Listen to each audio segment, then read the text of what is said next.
Realmente un orgullo, un honor participar con ustedes, poder conversar con ustedes. Estoy muy, muy, pero muy agradecido. Es una oportunidad importante para mí y les agradezco la lectura del trabajo que les hice llegar.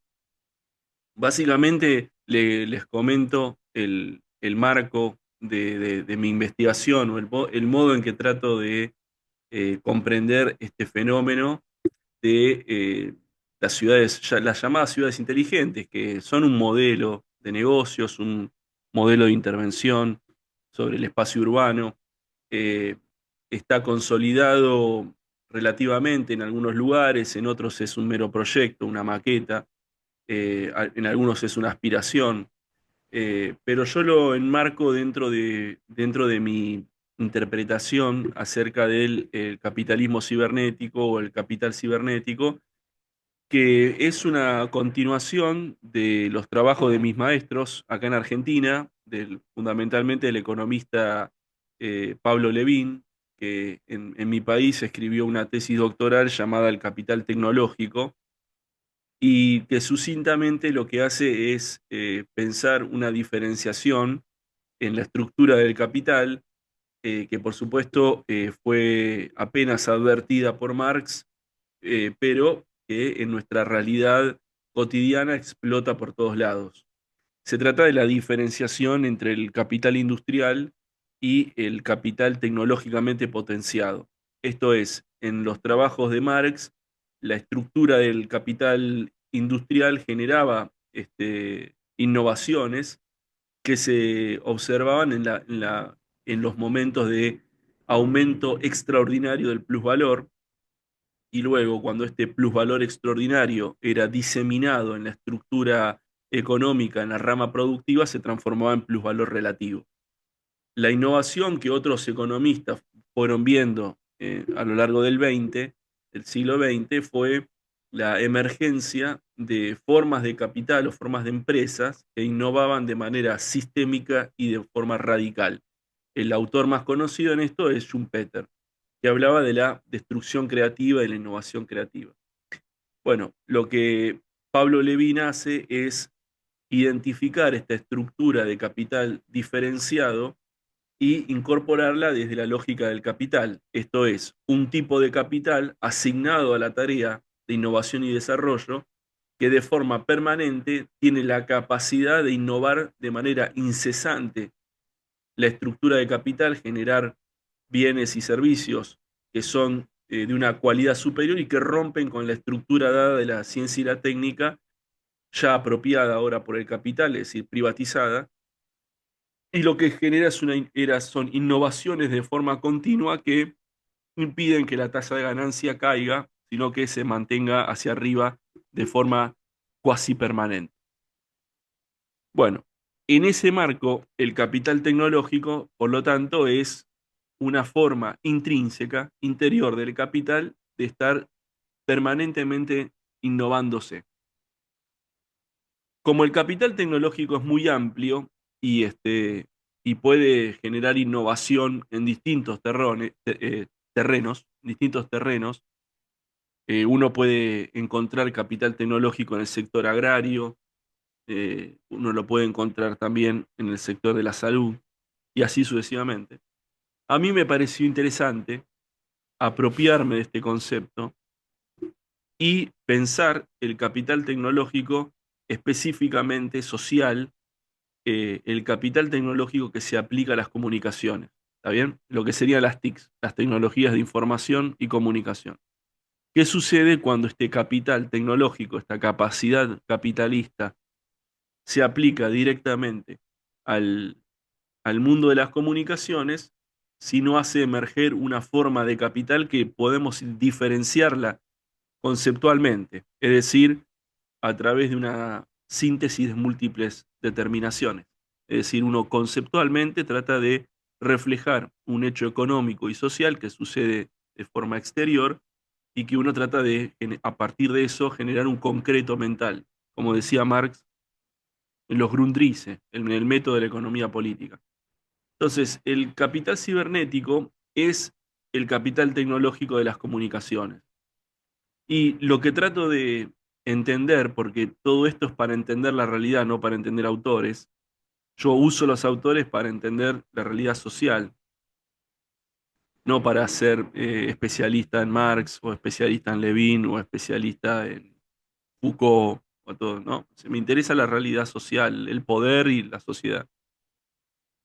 Eh, entonces, tratando de comprender este fenómeno del capital cibernético, le puse como título, en lugar de decir capital, por no decimos capital tecnológico sin más, porque quería iluminar o quería resaltar la tradición cibernética que arrancó allá por los 50, fundamentalmente en Estados Unidos con Norbert Wiener, y que sigue hasta el día de hoy, aunque hubo pausas, y que es una tradición de pensamiento muy interesante, enorme y muy interesante.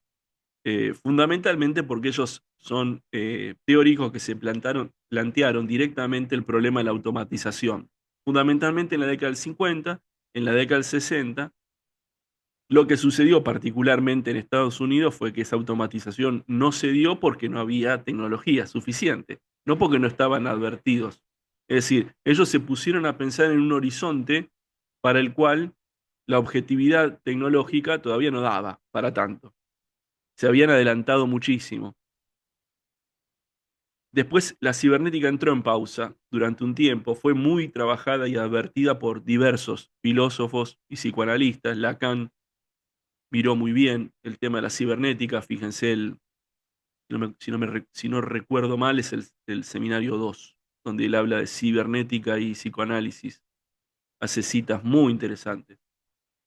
Lacan tenía una lectura muy interesante de la cibernética. Otro, sin duda, Heidegger. Heidegger tiene un texto que se llama El fin de la filosofía y el inicio el fin de la filosofía y el inicio del pensar. Y él habla ahí de la cibernética como ella, la ciencia que iba a tomar el lugar de la filosofía, la iba a desplazar.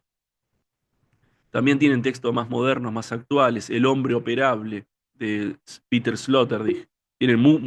Sloterdijk trabajó mucho el tema de la cibernética, fundamentalmente por las lecturas que este alemán, Sloterdijk, hizo de otro alemán. Vieron que son patriotas, ellos, los alemanes, se citan y se leen entre ellos. Nosotros los leemos a ellos y ellos se citan entre ellos, ¿no? Y ahí, en ese patriotismo teórico, Luhmann trabaja mucho la cibernética por Sloterdijk, trabaja mucho la cibernética por Luhmann, que Luhmann hace todo. Niklas Luhmann es el sociólogo que más incorpora la sociología a la teoría cibernética, ¿no? Y Sloterdijk lo trabaja mucho por Luhmann, fundamentalmente en El hombre operable, pero después en varios textos, el de las esferas, los tres tomos de esfera, en las conversaciones. Es un tipo que está mirando muy de cerca ese fenómeno. Bueno, también Deleuze, o sea, digamos, la cibernética fue en los 60 y en los 70 muy seguida de cerca, pero no había todavía la tecnología que conocemos hoy, fundamentalmente a partir de la irrupción que salió del laboratorio finalmente de la inteligencia artificial, ¿no? De esto que es ahora todo el mundo está hablando de la inteligencia artificial, de los algoritmos y todo eso. Bueno, ahí se observa el impacto que tenía en lo que era teoría hace 50 años atrás, ahora es realidad cotidiana. Y por eso yo le puse a este concepto capital cibernético para de alguna manera trabajar con esas herencias filosóficas, ¿no? Y, digamos, intelectuales. Por un lado, la de Levin, la de Pablo Levin, este docente de la Universidad de Buenos Aires, que para mí fue una influencia y un amigo, y es de alguna manera un homenaje. Y por el otro lado, toda esa corriente tan interesante que en la cual está involucrado Humberto Maturana, este chileno maravilloso, un ser humano extraordinario, Luhmann, y toda la corriente sistémica cibernética que es también apasionante. En esa mezcla, en la medida, esto yo lo vengo estudiando hace mucho tiempo, siempre faltaba de alguna manera algún texto que genere un debate importante alrededor de esto.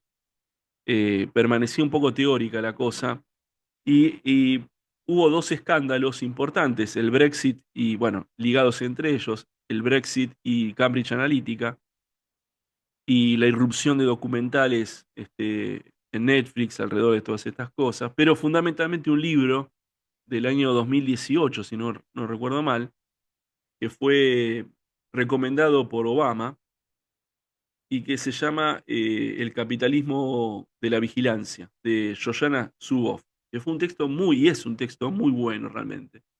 Eh, es un texto que nos hace pensar muchísimo en las cuestiones, espérenme un segundo, es un texto clave para entender, pero están acá escribiendo, me olvidé de ponerle, ahí está. Bueno, eh, este texto del capitalismo de la vigilancia es un texto fundamental, digamos, porque por primera vez a través de insiders, es decir, de personas que trabajan en estas empresas, grandes empresas, empezamos a conocer informes desde adentro de cómo ellos fueron pensando este nuevo esquema de negocios. Eso tiene toda una historia que está en el texto de Shoshana Zuboff, de cómo fue surgiendo, pero la clave, el huevo de Colón, digamos, fue en el momento en que se dieron cuenta de que podían utilizar toda la trash, información trash, toda la basura, los metadatos, todo lo que sobraba, todo ese plus de datos para generar un plus valor. Es decir, para utilizar toda esta información que no le encontraba sentido a Google y que después a partir de eso generaron algoritmos que incorporando todas estas masas de datos podían predecir la conducta. Y eso le hace pensar a Yoyana en una forma de plusvalor que ella llama plusvalor conductual, que es muy interesante. Yo trabajé sobre ese concepto para hacer mi propia lectura de eso, que es yo lo llamo el plusvalor algorítmico, que es la anticipación de las conductas a nivel social. Pero va más allá de eso, es lo que permite también, mediante la apropiación masiva de datos, de metadatos, de todo lo que hacemos, que implica, obviamente, transformar nuestra experiencia privada en producto, en productos inmateriales, y ahí también está toda la herencia, lo importante que es toda la irrupción del concepto de trabajo inmaterial de Antonio Negri, que es un intelectual que hay que seguir leyendo y volver a leer ahora que pasó de moda Imperio, pero que es un texto importante. A mí me parece que particularmente las izquierdas eh, suelen ser muy reactivas a las innovaciones teóricas. Y el pensamiento de Antonio Negri fue variando. Imperio fue un- un- una gran oportunidad para el pensamiento italiano de recuperarse a sí mismo. Fue a partir de Imperio que empezaron a editarse también a trabajarse y a salir a la luz grandes teóricos del pensamiento italiano, ¿no? Como también Agamben, eh,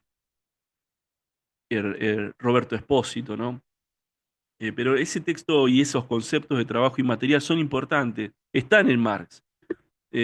Si bien Marx no habla de trabajo inmaterial en las teorías de la plusvalía, habla de la esfera inmaterial de la producción. Pero claro, en ese momento era muy rudimentario y el mundo de los servicios creció de manera descomunal durante el siglo XX, ¿no? Entonces, esto tiene raigambre en los textos de Marx y está bien que se trabaje de esa forma.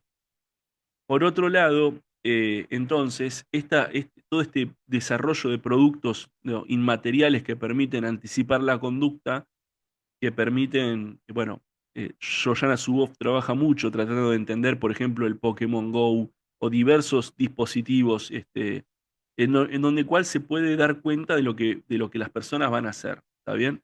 De dónde van a consumir, y en principio tenía una lectura comercial y por supuesto a partir de Cambridge Analytica empezó a adquirir una lectura política. Y ahí, desde ese momento hasta el presente, no pararon de salir y de trabajarse todo lo que es la intervención sobre las redes sociales, lo que se llaman los trolls en Argentina, no sé cómo se llaman allá, pero recientemente el trabajo de Dan Poli, Ingenieros del Odio, por ejemplo, es otro de los, y van a seguir saliendo textos así donde nos muestran cómo digamos, se irrumpe en el discurso público, en la opinión pública, para destruirla, vaciarla de discurso y de subjetividad y que solo queden emociones y que se las pueda manipular de manera funcional, conductual. Volvemos a leer a esos horribles psicólogos conductistas como Skinner, eh, que hay que ser muy generoso para considerar a la pseudopsicología de Skinner como una psicología, ¿no? Porque realmente, pero bueno, después eso se desarrolló por el lado de la psicología conductual cognitiva, pero todo el conductismo vuelve a ser leído por las empresas, estas empresas de capital cibernético para manipular la conducta y llevarla hacia donde ellos quieren, ¿no? Ahí tienen toda esa cuestión muy interesante también trabajada, pero me parece importante leerla. Incluso en YouTube hay conferencias de Skinner que son interesantes mirarlas porque anticipan mucho de lo que es el mundo de los likes, de los me gusta, ¿no? Todo este mundo funcionalista, digamos, esta, eh, digamos, dinámica que para mí dessubjetiva, ¿no? O sea, es una especie de empobrecimiento subjetivo, eh, un empobrecimiento del discurso y la emergencia de conductas asociales puramente emocionales.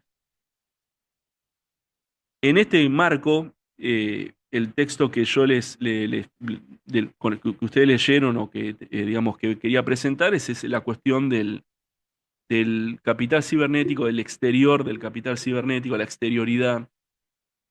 El texto se llama En el exterior de la ciudad inteligente, Policía del futuro capital cibernético. Y ahí yo lo que me preguntaba es acerca de la forma. El concepto de exterioridad está, por supuesto, en Marx, pero es muy trabajado por quizá el mayor filósofo que tuvimos acá en la Argentina y probablemente en América Latina también. Bueno, no quiero ser injusto con nadie, pero me parece que es palabra mayor, que es Enrique Dussel, ¿no? Eh, yo soy un lector apasionado de Dussel, fundamentalmente de los trabajos que él hizo en el Instituto Sloterdijk alrededor de los Grundrisse, ¿no? De Marx, los tres tomos que tiene, esos, creo que estuvo como 10 años estudiando eso, creo que son una maravilla del pensamiento y de la investigación. No, no, quizá no soy tan adepto a su escuela descolonial ¿no? Y esas cuestiones acerca de, digamos, de descolonizar el saber, ¿no?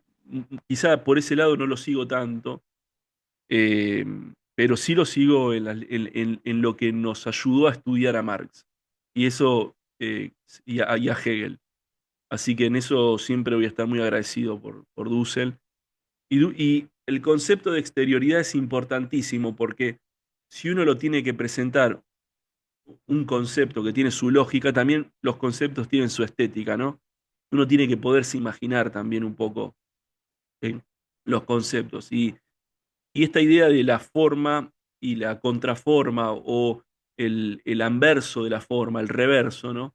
Si de un lado hay una tendencia de la sociedad mundial hacia las sociedades automatizadas o hacia la cibernética, del otro lado están estos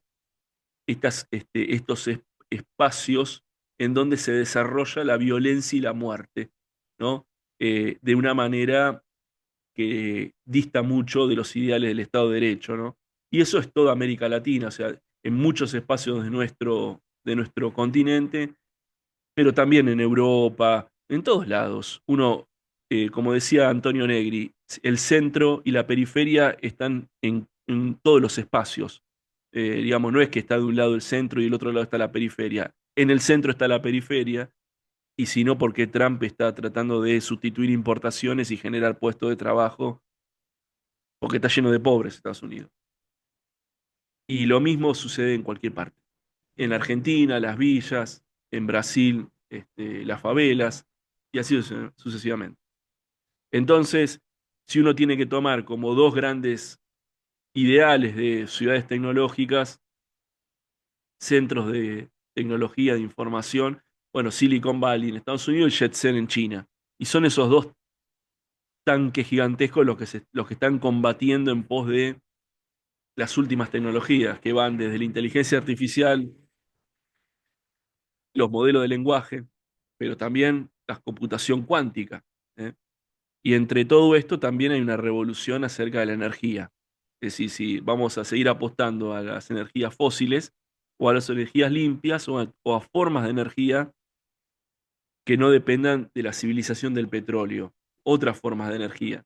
Porque para este capital cibernético el petróleo es poco, es decir, agotan estas energías. Por supuesto que en esa especie de reemplazo hay tendencias y contratendencias. Estados Unidos quiere ser una potencia petrolera al mismo tiempo que se ha, se ha descubierto la fusión nuclear.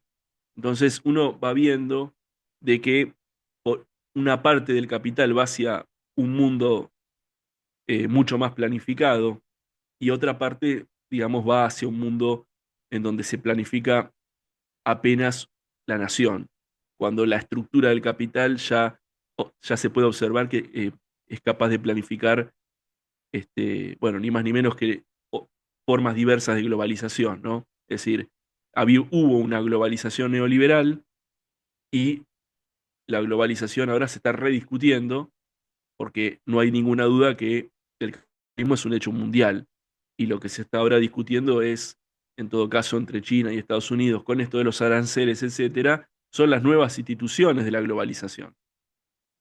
Es decir, las nuevas instituciones del capitalismo mundial. Y creo que ahí la palabra, en la lectura que yo hago de la actualidad, que para mí un texto que es un requisito para ir leyendo esta actualidad, es sin ninguna duda Adam Smith en Pekín de Giovanni Arrighi, ¿no?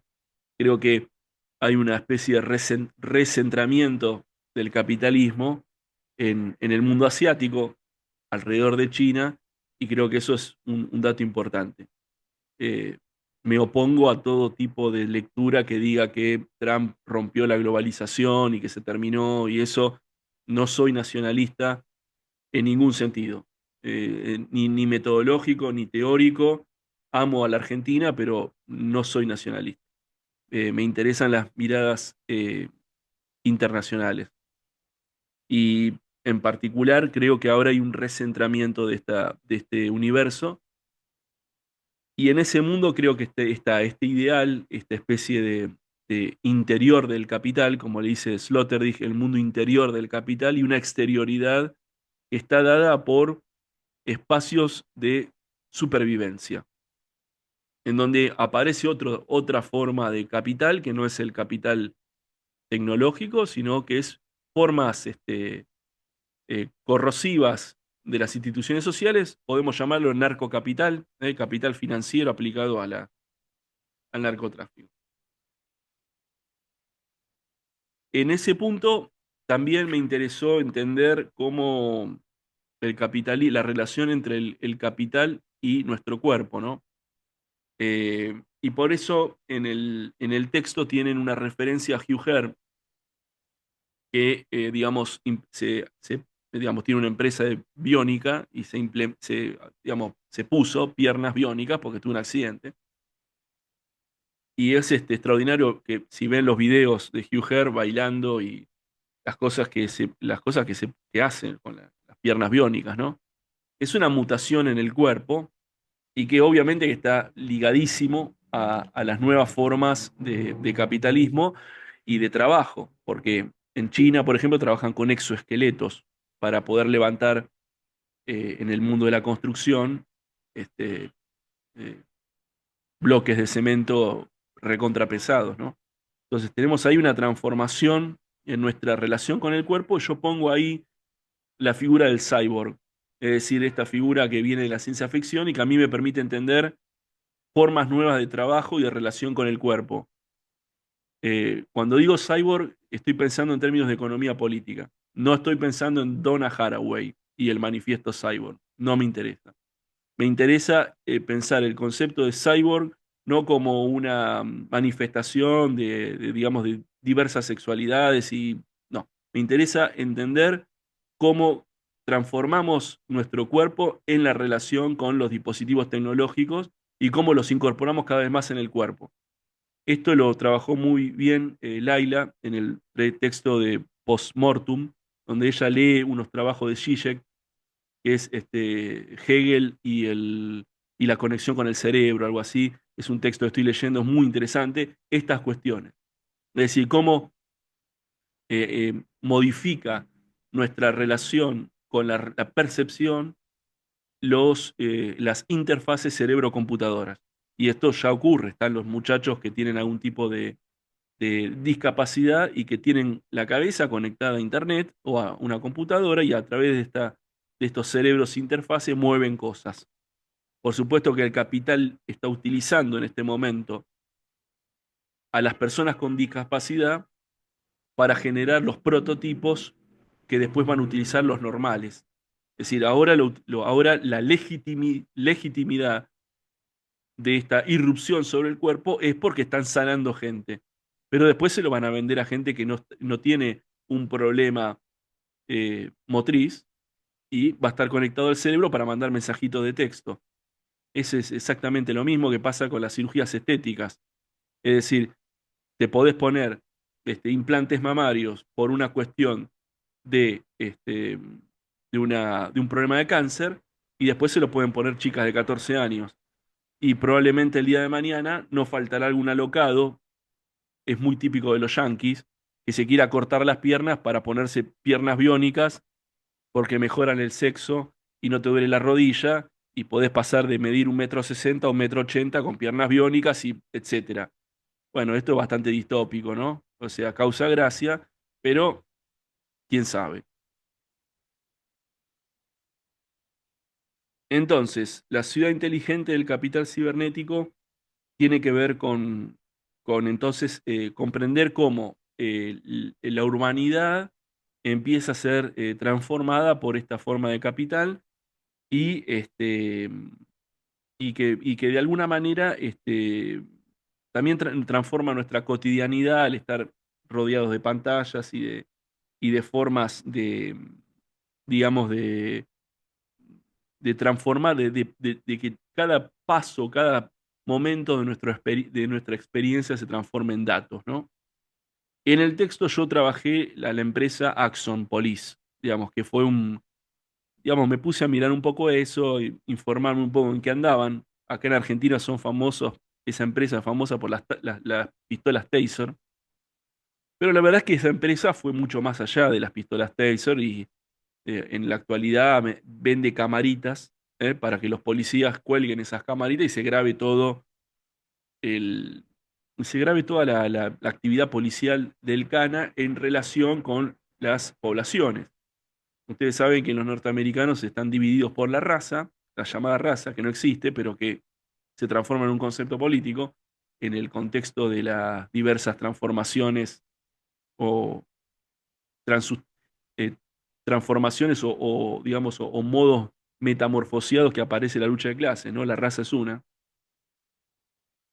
Y en Estados Unidos el problema de las detenciones de policías blancos a personas de color o negros, hay que filmarlo para después tener una evidencia y decir que se comportó igual que otra persona y que de esa manera las comunidades de color están más seguras porque bla, bla, bla, bla, bla. Entonces, esta empresa lo que pasó es, aunque sigue vendiendo pistolas Taser, ahora lo que hace es vender tecnología y vende tecnología para los policías. Y claro, si uno puede filmar toda la operación policial, llega un punto en donde, ¿para qué necesitamos para qué necesitamos el derecho? ¿No? O sea, qué hacemos con la presunción de inocencia? Si con el mero juego de imágenes y de filmaciones ya tenemos toda la evidencia y no hay absolutamente nada que hacer. Entonces tenemos ahí una especie de automatización también de digamos, del espacio de intervención policial. Yo lo llamo la policía del futuro, pero me parece que es ya la policía del presente, en donde de alguna manera lo que está sucediendo es que en el juego de imágenes tenemos a la persona condenada antes de ser sometida a un debido proceso, ¿no? De hecho, las propagandas de esta empresa para vender estos servicios se llama, en el momento que yo investigué, la propaganda decía Capture Truth, captura la verdad. Entonces, son cámaras y, por supuesto, lo que vende la empresa, que es la cámara, pero eso no es nada. Lo que vende son, digamos, la guarda de esas imágenes. Si lo que vende es el software y después la capacidad para almacenar ese servicio. Son horas y horas y horas infinitas de grabación. Bueno, datos para el plusvalor de los datos, ¿no? Y para generar a partir de esa masa de datos, este, predicciones, servicios, este, diversas formas de trabajar sobre esa materia prima. Entonces, lo que tenemos es que cuando nosotros usamos a Google, Google nos está usando a nosotros, transformando nuestra experiencia en datos. No quiere decir que estamos trabajando. Eso es, y ahí es donde yo discuto mucho con toda esa moda del tecnofeudalismo. Esto no tiene una dinámica feudal. Nosotros no estamos trabajando cuando estamos usando Google. Google está convirtiéndonos en materia prima, pero no es que estamos trabajando cuando vos estás buscando en internet, no sé, la última novedad no sé, cuándo va a salir el nuevo disco de Metallica. No estás trabajando, y menos cuando estás utilizando Instagram. Que estés enajenado todo el día en diversas plataformas no hace que estés trabajando. Eh, lo que estamos haciendo es transformándonos nosotros mismos en materia prima, en datos, para que ellos sí trabajen. Ahí sí hay trabajo, ¿dónde? En los laboratorios del capital, en los laboratorios en donde se transforma toda esta masa de datos en análisis y en servicios. Por ejemplo, todos estamos entrenando a las ChatGPT y todo eso, y nosotros lo estamos entrenando, haciendo uso de eso, pero lo que estamos configurando con eso es que nuestra experiencia se vuelva en materia prima para diversas operaciones. Entonces hay que entender esta especificidad en donde la experiencia se transforma la experiencia humana se transforma en material para ser analizado. Yo lo digo de esta forma: la automatización del lazo social supone no solo su informatización y digitalización, sino una anticipación y predicción de la acción humana. Esta anticipación se presenta cada día más como un poder privado transnacional que trastoca sutil y precisamente la experiencia humana en datos. Esto es, en materia prima para la producción de los laboratorios sin paredes del capital. Nuestra experiencia se transforma en valores de uso para la producción de algoritmos capaces de leer las relaciones humanas y conducirlas cibernéticamente, es decir, controlando la información, controlándonos a nosotros. Y esto se relaciona teóricamente con los trabajos de Niklas Luhmann, que analizaban a la sociedad como comunicación autopoética o como comunicación de la comunicación. Y eso es muy importante, porque lo que en Luhmann era una teoría disruptiva para el mundo de Habermas, para el mundo de Bourdieu, todo ese mundo de la sociología del siglo XX, que lo veían como un loquito, como algo raro, hoy Luhmann tiene razón. Hoy la sociedad se explica mucho más a partir de Luhmann que a partir de conceptos como capital cultural, capital social, hábitus, todo eso queda viejo. Eh, hoy, hoy para entender la sociedad hay que tener un concepto cibernético de comunicación, no un concepto humanista, que no sirve para nada. Esto no tiene nada que ver con el mundo de la subjetividad. Esto tiene que ver con el mundo donde funciona un sistema con prescindencia de nosotros. Eso es la automatización. Funciona en lo real, decía Lacan.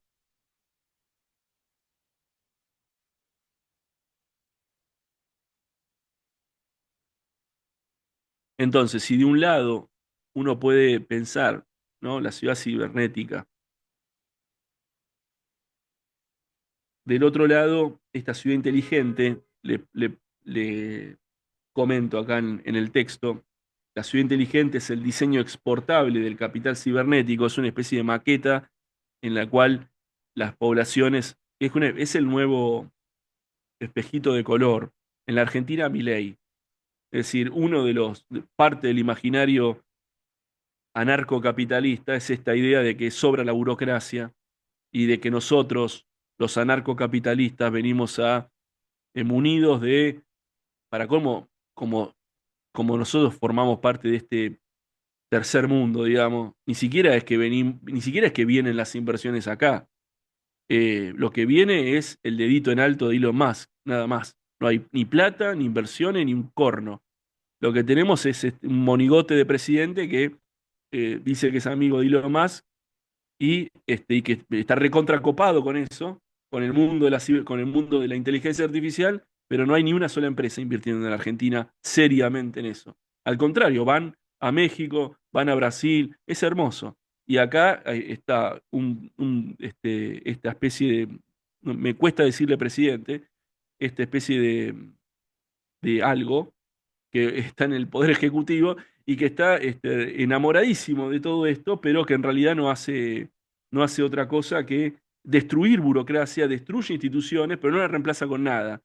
Bueno, se supone, o sea, lo que incluso es un poco lo que sí hace o trata de hacer Elon Musk en Estados Unidos, que es desarmar burocracias y crear sistemas inteligentes que reemplacen esas instituciones, ¿no?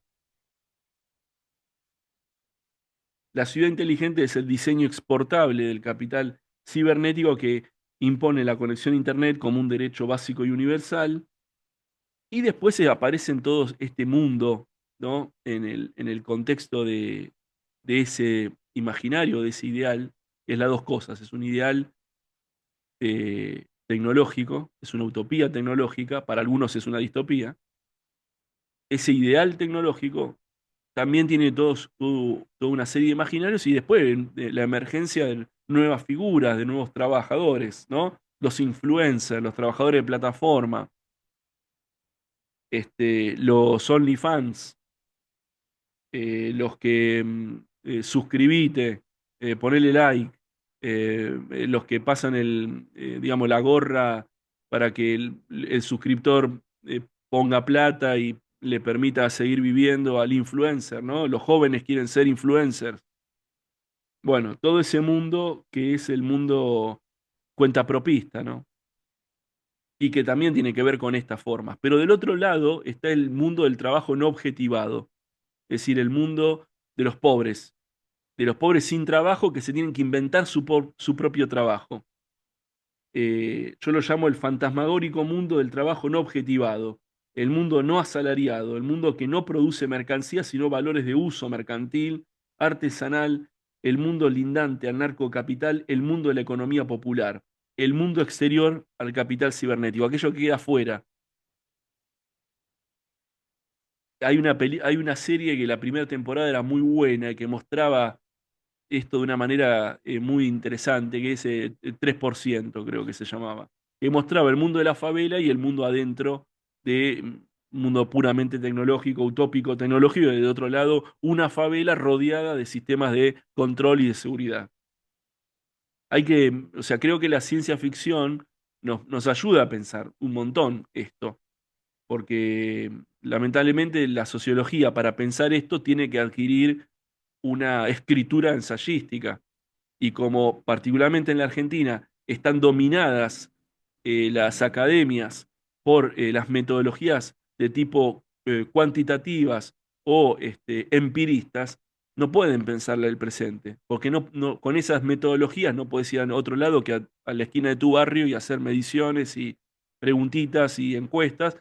Necesitas que la sociología deje el siglo XIX y que aborde el presente digamos, con una conexión muy cercana con la filosofía, como planteaba Teodoro Adorno, unidad y diferencia, es decir, trabajar sociología y filosofía, pero no se puede trabajar estos temas al modo positivista, empirista, con metodologías de la investigación de 1950. Y por eso la ciencia ficción ayuda mucho a pensar eso, porque es una manera de leer la sociedad en otro registro.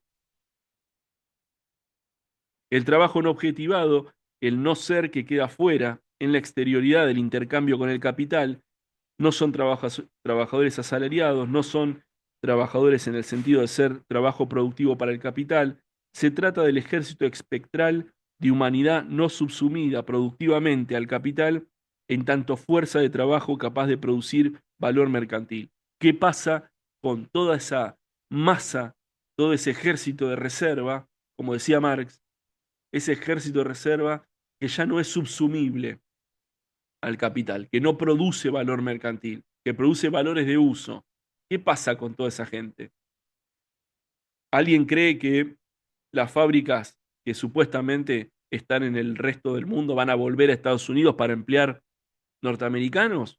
Esa especie de sustitución de importaciones que quiere hacer, yo creo que lo que va a suceder es que esas empresas van a volver, pero no van a contratar norteamericanos, van a contratar más robots, más máquinas. Y por lo tanto, digamos, el mundo del pleno empleo de 1900, del estado de bienestar, va a ser difícil para Estados Unidos. Porque esas empresas, probablemente lo que logren al volver a estar relocalizadas en Estados Unidos, lo que van a hacer es gatillar la demanda de robots y de máquinas y de la demanda de nuevas de sistemas productivos que reemplacen mano de obra. Es una realidad eh, de la automatización. El ejército de trabajadores que se emplea a sí mismos este, y que no entra en una relación productiva con el capital, sino que está en sus bordes.